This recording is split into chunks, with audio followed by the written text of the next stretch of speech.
Olá, eu sou a Thalia e hoje daremos continuidade à terceira parte da série de vídeos que fala acerca do mistério que existe nos sacerdotes, no sacramento da ordem.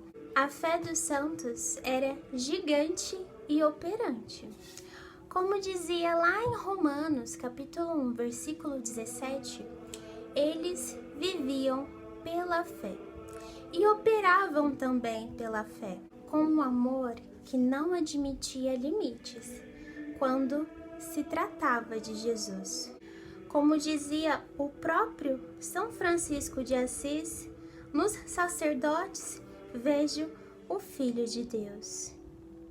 Cada vez que virdes um sacerdote, ensinava o santo cura d'Ars, pensai em Jesus. Santa Maria Madalena de Paz costumava dizer este Jesus ao ver um sacerdote.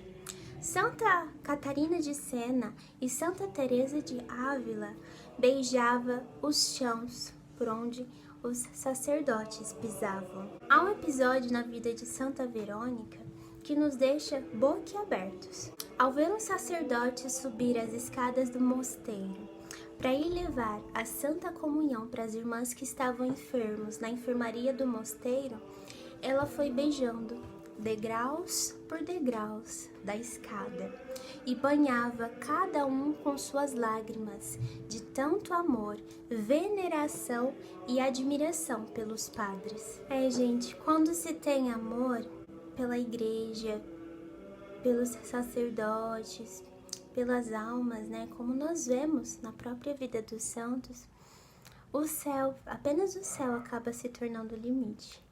Na vida deles mesmo a gente vê o que eles são capazes de fazer, mas eles fazem tudo isso por amor, É amar como Jesus amou, viver como Jesus viveu, sentir o que Jesus sentia.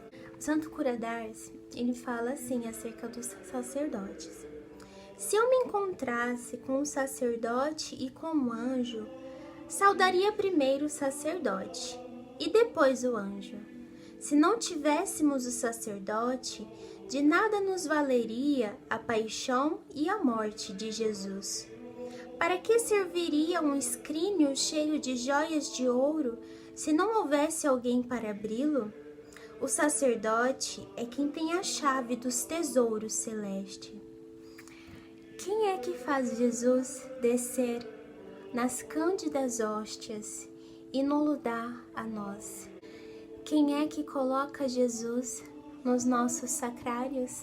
Quem é que purifica os nossos corações? Sim, gente, é o sacerdote. E somente o sacerdote. Como está escrito lá em Hebreus capítulo 13, versículo 10, ele é o ministro do tabernáculo. Segundo Coríntios capítulo 5, versículo 18, é o ministro da reconciliação. E em outras passagens bíblicas também, que diz que ele é o ministro de Jesus para os irmãos, é o dispensador dos mistérios divinos. E quantos episódios não poderiam ser narrados de sacerdotes que foram capazes de sacrificar-se a si mesmo para dar Jesus eucarístico aos irmãos. Há um episódio muito bonito em que um sacerdote da paróquia de Bretã, ele já estava prestes a morrer quando ele recebeu a notícia de que um dos paroquianos dele também estava prestes a expiar. E por conta disso, ele não poderia ir até ele ministrar o sacramento da unção dos enfermos. Ele pediu que outro sacerdote da paróquia fosse até lá. Quando o sacerdote auxiliar chegou até a casa do moribundo, do enfermo, o enfermo falou para ele o seguinte: olha, eu conversei e fiz a promessa com o pároco, então eu gostaria que ele viesse. O pároco, com poucas horas de vida, não se viu vencido, E mesmo sem aguentar, sabendo que poderia falecer no caminho, foi até o paroquiano dele. Chegando lá, ele conseguiu ministrar o sacramento, ouvir a confissão, dar Jesus Eucarístico ao enfermo e disse a ele, até a vista no paraíso. Na volta, quando o padre estava voltando com os seus auxiliares, eles ergueram o tecido que estava cobrindo ele, o padre já havia expirado. Tá, mas Thalia, o que você quer dizer com essa história? Bom, gente, os sacerdotes, eles são os portadores da vida, Os mediadores da salvação entre Jesus e as almas. Onde faltam os sacerdotes, a condição moral e espiritual dos homens fica verdadeiramente penosa.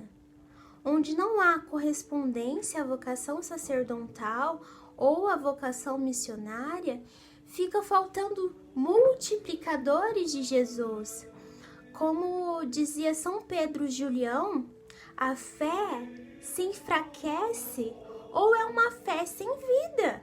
Depois que São Francisco fez uma pregação falando sobre o amor de Deus a cada um de nós, chegou um dos chefes da tribo lá no Japão perguntando para São Francisco assim: poxa, São Francisco Xavier, se Deus nos ama tanto assim, por que ele tardou em fazer com que chegasse uma pessoa aqui para falar do amor dele para nós? Já que ele é um Deus tão bom, um Deus tão amoroso. Fala pra gente, São Francisco Xavier, o que aconteceu? Com muita tristeza, São Francisco Xavier respondeu assim para ele: Deus tinha inspirado muitos cristãos que viessem anunciar-vos a boa nova, mas muitos deles não quiseram ouvir o convite que lhes tinha sido feito. Podemos concluir, gente, que são os verdadeiros sacerdotes que formam a igreja, dando a ela estabilidade e fecundidade. O venerável Antônio Chevrier dizia: toda a igreja verdadeira tem, por fundamento, santos sacerdotes, por colunas, santos sacerdotes, por lâmpada, um santo sacerdote, no púlpito, um santo sacerdote, no altar, um santo sacerdote, alter Christus, outro Cristo. Rezemos pelos nossos sacerdotes, pelo clero da nossa igreja. Antes de levantarmos para apontar o dedo, nós devemos 2 vezes rezar mais e mais, porque atrás de um sacerdote sempre tem um demônio tentando derrubá-lo. Um padre nunca vai para o céu sozinho e nunca vai para o inferno sozinho. Eles precisam das nossas orações.